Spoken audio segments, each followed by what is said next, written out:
This election season has given voters two of the least popular candidates in history, and that has some voters advocating for an alternative.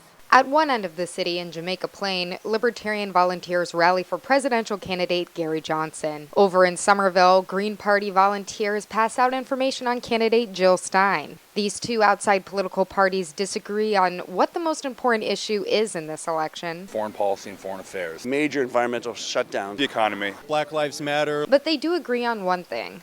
They want to break the two-party system. The two-party system doesn't really represent two choices. They're like the two wings of the 1%. I'm fighting for trying to break the two-party system, give people more options to vote. Third-party presidential candidates have not performed well in modern history. Ross Perot found the most success when he ran in '92 as an independent. But both Johnson and Stein ran campaigns for president in 2012, gaining a whopping 0.99% and 0.36% of the popular vote, respectively. These two might not even be on the ballot in all 50 states come November. In recent months, Johnson in particular has suffered public gaffes, failing to identify foreign leaders and cities. But don't tell these supporters that they're throwing their votes away. They're not buying it. Mathematically, in Massachusetts at least, voting Republican is throwing your vote away. The actual voting population is dissatisfied with what they're offered. If you submit to the idea that we're not really the ones in charge, somebody else is in charge, and we just have to choose between